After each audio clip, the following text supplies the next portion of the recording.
Here we are asked to sort the following molecules in order of increasing NO bond strength. So the best thing that we can do here is going to be drawing the structures out for each to determine what kind of bonds we're dealing with. Because as you increase the number of electrons within the bond, you're going to get a stronger bond. So a single bond is not as strong as a double bond, and a triple bond is the strongest. So that's all we're doing. We're just determining what kind of bonds that we're dealing with. Since they are all nitrogens and oxygens, I can essentially get the exact same information for each. So I'm going to go to my periodic table. I'm going to locate my nitrogen and my oxygen. And with nitrogen, since it's 1, 2, 3, 4, 5 over from the left, I have 5 valence electrons to work with.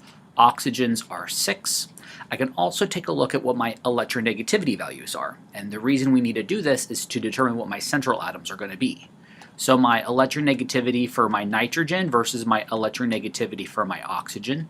Remember, the trend goes from left to right with an increase in electronegativity, which means that the electronegativity for oxygen is greater. Now, the last thing you should always check is to determine whether or not your elements are going to be expandable or not. And the best way to do that is just figure out what row that they're on. Since nitrogen and oxygen are both in the second row, they're not capable of expanding past 8 electrons in their outermost shell. So we have to strictly adhere to the octet rule. So with all that information, all we really are going to be doing is drawing structures first and foremost. So the first thing I'm going to start with is I'm going to start with NO2 positive. So I have 5 electrons for my nitrogen. I have 2 times 6 electrons from the oxygens I have. And just by getting that value there, I get 12 and 5, that's going to be 17. However, I have a positive 1 charge, which means I'm losing 1 electron. So 17 minus 1 is 16. So I have 16 electrons to work with, and I have 1 nitrogen, 2 oxygens, so the nitrogen is going to go in the middle. Let's go ahead and put 2 bonds of oxygen on either side. So there's 4 electrons have been used, leaving me with 12 electrons.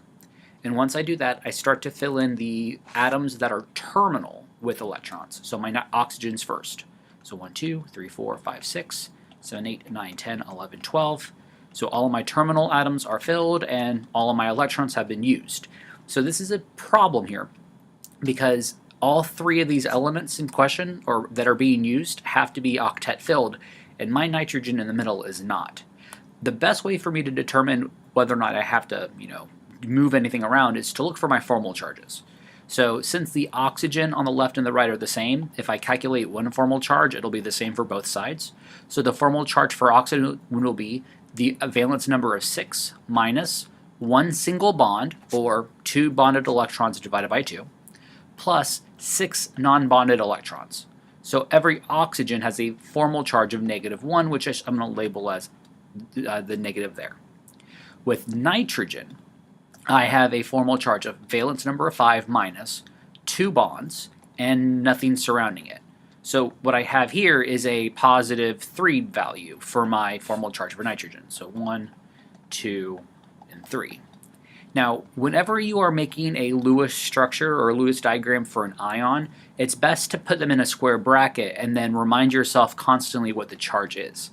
That positive should be the sum of every formal charge on the atoms.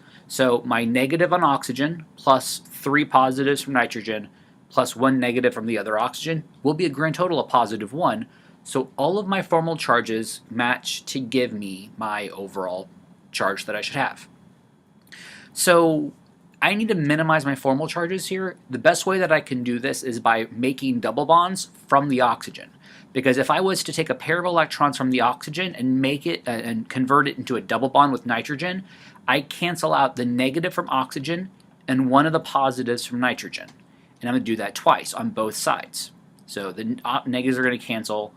I'm going to get 2 of my positive charges gone. And I'm just going to redraw this as oxygen double bonded with nitrogen, double bonded with another oxygen. Both of the oxygens are going to have 2 lone pairs of electrons. And if I recall, making those double bonds got rid of 1 positive from nitrogen and 1 negative from oxygen, which means that my formal charge for nitrogen stays positive 1, but there's no formal charges on oxygen anymore. I have a structure that is a fully minimized set of formal charges. And I can check my octet rule. Oxygen has 2 bonds, 4 pairs of 4 electrons, which is 8. Nitrogen has 2 double bonds, which is 8, and the oxygen on the right-hand side has 2 lone pairs and 2 bonds. That's also 8. So I have this structure here. Now, in terms of determining its strength, what I'm dealing with are 2 double bonds. So that is going to come into play. So that's a middling strength. It's stronger than a single bond. It's weaker than a triple bond. So we're good there. Now we're going to move on to NO2 negative. Same rules apply. The only difference is that we're dealing with, rather than one loss of an electron, we're dealing with one gain of an electron. So nitrogen was 5. I had 2 times 6 because of my oxygens, which again was 17, but I'm going to add an electron because I have a negative charge. So I have 18 electrons to work with. Everything that I did for NO2 positive is going to be the exact same work here. So the nitrogen, oxygen, oxygen, and then 1, 2, 3, 4, 5, 6, 7, 8, 9, 10, 11, 12. So first thing I want to do, let's subtract the 4 from my bonded electrons, leaving me with 14. And then I put in 12 electrons around the oxygens. So I have 2 electrons remaining, so I'll put those on the nitrogen. And again, as always, do your formal charges. Notice that the oxygens pretty much look the same as the first one, so they're going to be formal charges of -1 because we've already calculated that. The formal charge on nitrogen will be different than our first one because I have a pair of electrons there. So let's calculate that. Formal charge of nitrogen will be 5 minus 2 bonds and 2 non-bonded electrons, which is 5 minus 4, or +1. So we have +1 there, and put the square bracket to remind you that this should be an overall negative charge. So 2 negatives and a positive, will lead to a negative overall charge. So this is good. But how do I minimize the formal charge? You see, my nitrogen has 6 electrons. It can only take 2 more. And we know that if we put a double bond in, it's going to reduce the formal charges. But from which one? Do we take the pair of electrons from the left-hand side? Do we take it from the right-hand side? And this should remind you that what we're going to be dealing with now is going to be a resonance structure. Because I'm going to have multiple ways to draw this configuration. So the first way that I could do it is I can go ahead and make a double bond with the left nitrogen, with the left oxygen, I mean. Or my second structure could be drawing the double bond with the right-hand oxygen.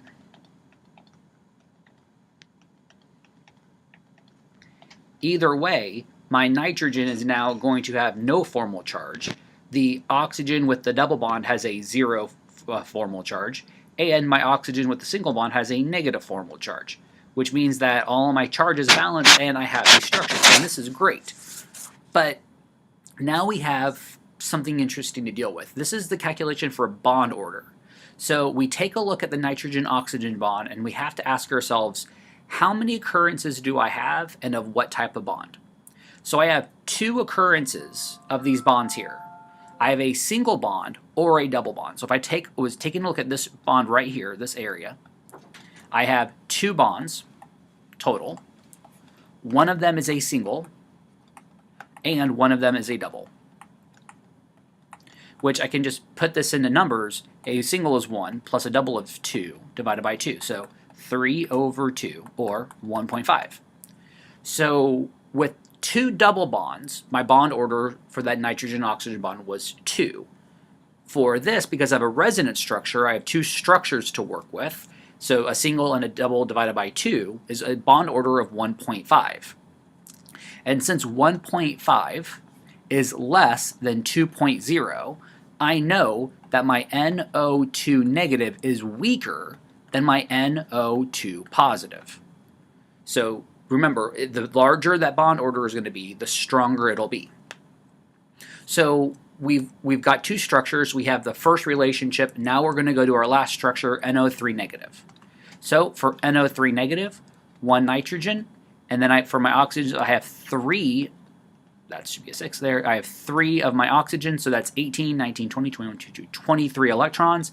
And I have a negative charge, so I'm going to add another one. So I have 24 electrons. I'll have my nitrogen, and this time I'll have 3 oxygens surrounding it. So 2, 4, 6 electrons have been used, leaving me with a value of 18 electrons to work with. And now I put those electrons around my terminal oxygens. 1, 2, 3, 4, 5, 6. 7, 8, 9, 10, 11, 12, 13, 14, 15, 16, 17, 18. And I've used up all of my electrons. Now, just like in the previous two structures, I have an oxygen that is single bonded and 3 lone pairs surrounding it. So every oxygen has a formal charge of -1. So I'll go ahead and put that on there. And as a reminder, square bracket to remind myself I'm making a structure for an ion. But now we need to deal with the formal charge for my nitrogen, which is going to be 5, which is the valence number, minus my number of bonds, which is 3, and the number of electrons that are non-bonded, which are 0. So I have a +2 formal charge on my nitrogen in the middle. So how do I neutralize my formal charges? Notice that my nitrogen already has 6, so I only need 2 more electrons to make everything octet filled. Where are they going to come from? They could either come from the one on the top, the one on the bottom left, or the one on the bottom right, whichever one we want to work with. Which means that, again, we're dealing with a resonance structure.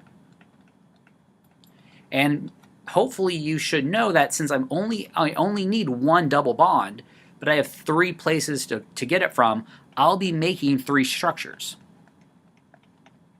So I'm going to draw this rather crudely. So the first one I'm going to do, let's say if I double bond the one on top, so I have a single bond on my bottom left and my bottom right. Or I can have a double bond on the bottom left, single bond on the bottom right and on the top.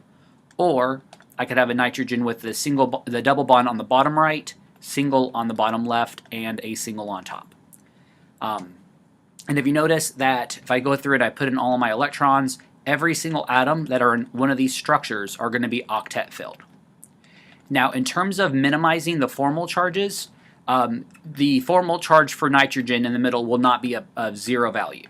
But that's fine because you're still going to be able to balance out with all of the formal charges that you have remaining from the 2 negative oxygens. So all I was able to do was to make one double bond rather than 2 double bonds or even 3, because nitrogen cannot expand. Which means I now need to determine the bond order.